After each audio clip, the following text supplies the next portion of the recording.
You're listening to The White Rabbit, conversations on the art of presenting in a rather noisy world. Your hosts are Matt Krause and Alper Rozanes. Matt helps leaders of international companies speak, write, and present with confidence. Alper is a communications trainer and a startup investor with a diverse portfolio of companies in Barcelona. If you like this podcast, please share it with friends and colleagues. Now, on to Matt and Alper for today's conversation. Alper, today we have a guest on the podcast, Jonathan Stark. Jonathan is a business coach who teaches people how to make more money while working fewer hours. He has written a few books on software development for Riley Publishing, and he is also well known for one of his other books, Hourly Billing is Nuts. And that's kind of what brings us to our topic for today, because here in part one, we're going to talk about hourly billing is nuts. And originally we had something else planned, but we're going to do a little something different today. And the reason for that is that Alper and I were sitting around thinking, we have Jonathan Stark on the podcast today, and he is king of hourly billing, or king of not hourly billing. And Alper and I are in an industry which is rife with hourly billing. It's been deeply infected by hourly billing. So we would be deeply remiss.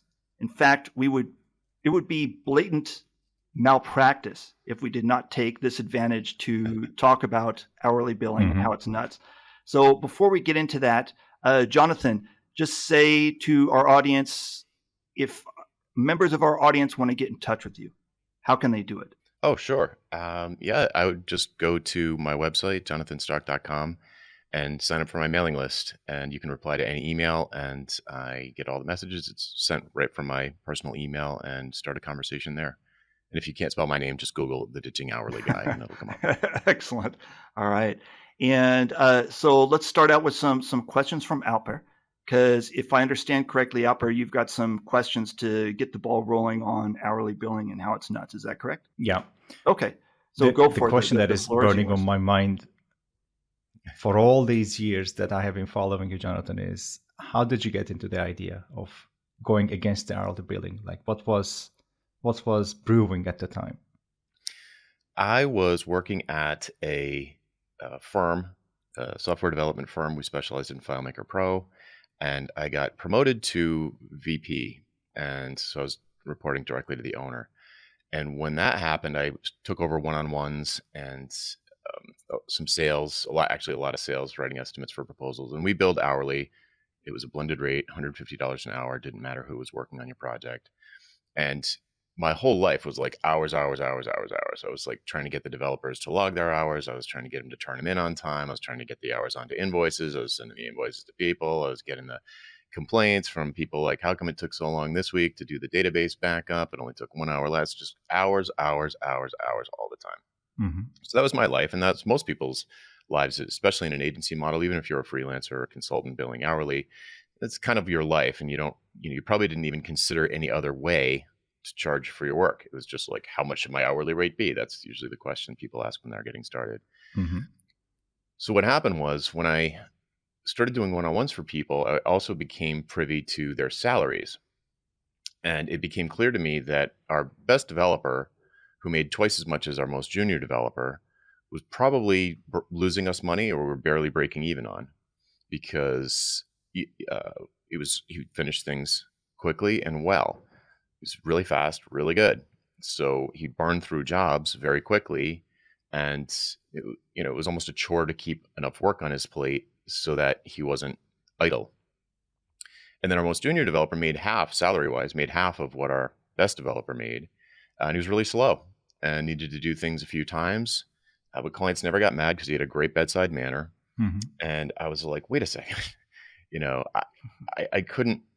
It made no sense. If we were going to hire a new person, we'd look for someone who was junior, like someone who wasn't good. Meanwhile, we've got this person who could work anywhere he wanted, and we were lucky to have him. And it would be like, he'd be the first person to fire if we were thinking about profitability, besides me, probably.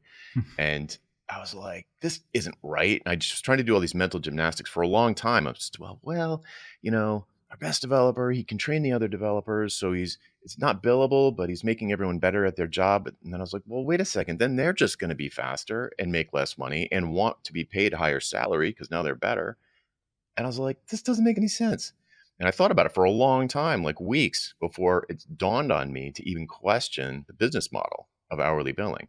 But as soon as I did, everything aligned. All the financial incentives aligned. And I was like, wow, our fastest developer would be the most profitable if we were giving fixed quotes, some kind of fixed quotes. I didn't know how to calculate a fixed quote, but even if we did a time and materials and said, it'll probably take us, 100 hours times $150 an hour, and then tack on 20% or something like that. Mm-hmm. If we had given fixed prices to clients, instantly I'd want to give all of the work to our best developer because he'd crank through it fastest.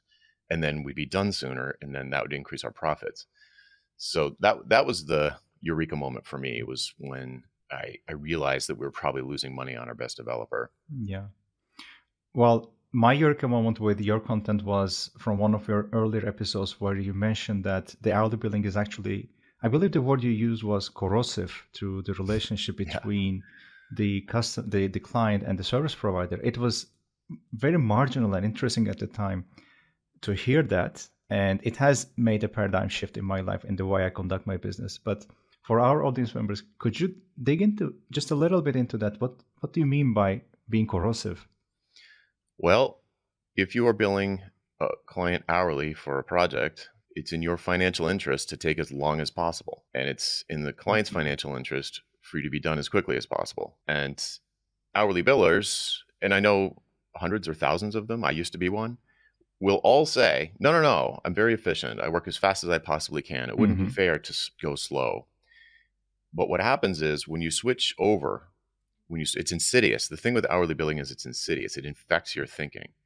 And when the very first, it was probably one of the very first projects, if not the first, when I switched over to fixed pricing. Eventually I moved to a specific kind of fixed pricing called value pricing. But when I moved to fixed pricing, all of a sudden, new machinery in my brain was activated that never would have been activated before, that was dormant and was causing me to be inefficient instead of as efficient as I could have been, because my brain just wouldn't think of things that would not require me to spend time coding. But there are a whole bunch of other ways to solve problems when clients come to you with problems. There are lots of ways to do it. Some of them are very quick, like use some off the shelf software. The specific example that happened to me was so a client came to me, said, "You're the guy. I want you to do this. How long do you think it's going to take?" I said, I was thinking it was going to take, a couple of weeks, maybe a month. And so I gave him a fixed price for that. And then I got into it, and it turned out it was much more complicated than either of us had expected, way more complicated. And it was going to take me a lot longer than a month, which is bad for him and bad for me because I was going to stick to my price no matter what. And then this machinery kicked into my brain. A question occurred to me that never, ever would have occurred to me if I was billing by the hour. And that was, maybe there's a plugin that already does this. It wasn't a very uncommon thing that we were looking for. It was just uncommon inside of FileMaker. So sure enough, I looked around and found one. It was $750, which was more than I had ever spent on a piece of software. And I cleared it with the client to say, would it be okay if I bought this plugin and used it to do this feature? And he's like, yeah, totally. You'll be done faster. Definitely. So it saved me maybe months. Who knows how long? It saved me a long time. Wow. Delivered the software way faster, and everybody's happy. And so the moral of the story is, if it's not in your financial interest to think of things like this, and it won't be if you're trading time for money, then you're never going to think of them. You're not going to suggest them. So I could pretty much guarantee, no matter how fast you are, how efficient you are at your job, your craft, doing whatever service you provide, you could actually deliver things more quickly if you thought more outside of this little tiny hourly billing box of you trading time for money. And we could talk about AI and how the productivity gains from AI could play into this, but I'll stop there. That's a whole even without that. Without that, yeah. I have more questions, but I will give the mic to Matt. I just have. I'll come back with my questions then. Okay. Oh, I'm sure. I have just one question at this point. and then I'll throw it back to you, Alper. So, Jonathan, let's talk a little bit about the initial implementation. Let's say that I am, for example, a slide designer. Let's make a hypothetical example. So I'm a slide designer, and I've been working hourly for decades. And lots of other people in my industry work hourly, and my customers expect hourly. So everybody's in that hourly mindset. But I hear this about ditching hourly, and I think it sounds like a great idea, but I'm not quite sure, and I'm a little bit scared because it's totally out of my comfort zone. So if I want some initial steps to test this out, what can I do? So much going on in that question. And you're right. It can be very scary. Mm-hmm. So where do I start? The first thing is, and this is partially because of hourly billing. Hourly billing presents you as a commodity, an interchangeable commodity with anybody else who designs slides. Sure. So because you're saying, here's my hour, here's the price tag for my hour. There's nothing about quality in an hourly rate. There's absolutely nothing with regard to quality. Sure. It's like, I will work for an hour for this amount of money. There's generally speaking, there's no promise about how much work will get done in that hour, how good it will be, how effective it will be. None of that stuff. Okay. It's like the buyer's like, I need someone to design slides. Google's for slide designers, goes to Upwork, searches for slide designers, sorts by hourly rate, and picks one somewhere in the middle or somewhere based on a star rating. Okay. It's just you and all of your competitors. No meaningful difference in the mind of your buyer other than the only thing they can really understand, which is how much your hourly rate is. And of course, they're making the giant assumption that everyone would spend the same amount of time to do the slides. Okay. So it seems like they're picking a price. Of course, they're not picking a price. Sure. So that's it presents you as a commodity. So you have to stop presenting yourself as a commodity. Okay. Even if you're going to switch to value pricing or some other fixed price model, you are still going to have the conversation of like, well, you're like twice as expensive as anyone else. You need to have an answer for that question. Okay. So it gets into a positioning area. Okay. So if you aren't specialized, if you're just a generalist, you don't have any particular skill set, you don't have particular results that you've delivered, you've given deliverables, but you haven't delivered results. Okay. So if you have no testimonials around results, nothing like that, there's nothing meaningfully, it's an important word, meaningfully different to your buyers than the next person who's $10 an hour cheaper, then why wouldn't they pick the cheaper one? Yeah. So if on the other hand, your last client was Al Gore and you did the slides for Inconvenient Truth, sure, and your ideal buyer are heads of state, and you've got, testimonials from whoever, list your heads of state or their PR people or their marketing people or their internal operations people, their internal communications people. If you've got testimonials from people at that level, or I don't know, NBA coaches, if you have famous clients, then automatically people are going to assume you're very expensive. They're going to recognize, the buyers are going to recognize themselves as someone who is or wants to be on that list of people. Okay. And those types of people are going to talk about the results that you unlocked for them, not how many slides you did and how long it took. It's like, no, this allowed me to communicate a very complicated idea to this very important group of constituents in a way that produced a meaningful outcome. Okay. So maybe you do slide decks for, Series A open source startups or, political things, sports things, entertainment. You'd know better. You could come up with examples better than me. Sure. But areas where communication of complex ideas in a simple format or a digestible format that will produce action in the audience is that would be an extremely powerful thing, an extremely valuable thing for certain people. Okay. And if you have something like that, then it would be, and I was working with you, it would be very easy to switch off of hourly because you're so different. You're so differentiated in a meaningful way. If you're the same as everyone else, then switching off of hourly on its own will help you a little bit, but it's going to be tough. You're going to have some trouble. It'll be a little tough. Yeah. Okay. And so I have one follow-up question before I throw it back to Alper. So One of the things that I like about hourly billing, again, we're back to our hypothetical example. So one of the things that I like about hourly billing is that it protects me from scope creep. So if my client says, oh, I want this also, and I want that, and I want that, then hourly billing protects me from that. So what can I do? What you're saying is right. That is absolutely correct. There's no risk with hourly billing. Okay. On a given project, there's no risk. You're taking no risk. Okay. And guess what you get when you take no risk? Nothing. No reward. Nothing. No, you get. Imagine if you landed a deal and you're getting paid $100 an hour, just to pick a number out of the air, to produce slides for someone. Okay. But you had to hire someone as good as you to do it. So like you're not allowed to do the work. You just got the work, and you're going to hire someone as good as you to do the work on an hourly basis. Okay. How much money would you have left over? Probably none. Yeah. Because there's no profit. True.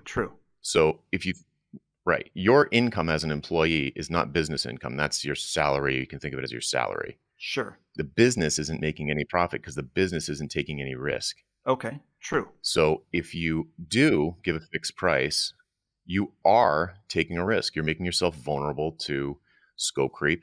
You're making yourself vulnerable to feeling like you're losing money. Okay. But in exchange for you taking on some of that risk, the client is going to love you. A good client is going to love you. They're going to feel that you're shouldering some of the risk. It's more of that partnering with them because it's in everyone's best interest now to get this thing done well quickly. Okay. Right? Excellent. Everybody wins. Right? True. So that's the opposite of the corrosive relationship effect that Alper mentioned earlier. Okay. It's the opposite, where both people win for different reasons. Both people win if this is done well fast. Okay. True. And the way you mitigate that risk to feel like you're not losing money and getting killed is by having actual profit margins, probably for the first time in your life, where even if the scope does creep, plan on the scope creeping. I mean, I'm from the software space. Like scope creep is a major thing. It happens all the time. Yeah. Right. And if your price is high enough in the first place, then you don't care about it that much. You still have to develop skills to manage scope creep. You need to give yourself some tools to control it, but it's completely possible. So you can take on that risk, but it's a smaller risk to you because you're an expert, True. right? Than the client taking all the risk for the project. This is particularly true in the software space because clients often, they have an opinion, but they have no expertise. So they sometimes want to drive the bus and they don't know how to drive the bus, but they want to. Okay. Because they're used to their budget going out the window because of scope creep. Sure. So at the beginning, for example, I would say to clients like, you're the expert of your business. You know more about your customers than I'll ever know. You understand what your goals are. You know what your strategy for the year is. I know how to build mobile software. I know how to make websites responsive. I know how to do all that. You'll be in charge of the stuff you're good at. I'll be in charge of the stuff I'm good at. And we won't tell each other what to do with regard to those things. Good point. So I just keep them out of my business. Okay. And I would focus on the business results that they want. So if we bring this back to a slide presentation, for example, why would you hire someone like me to do this? Yeah. I'm the most expensive option in the market. I'm specialized specifically in working with clients like you. Why not do it yourself? You've got PowerPoint. You've got Google Slides. Yeah. You do it. And they'll tell you why not. Why they don't want to do it, why they can't do it, why they want you, specifically you, the most expensive option. And then you can say, all right, now, I'm getting ahead of myself because this is how you uncover the value. Okay. Yeah. So I'll stop there. All right. So that was a good point, by the way. So Alper, we have a time for a question or two, and then we've got to wrap up this part. So go for it. The floor is yours. Well, the question on my mind was about revisions after delivery of the first draft of the work. So you touched on that. So I don't think I need to go into that. And the idea is I need to have enough profit scheduled to weather any kind of after delivery revisions that can come in my way. And in slide design, in presentation design, they always come. I don't know if it is like a unwritten rule that they have to ask for it, but they always do. So I understand that you need to have enough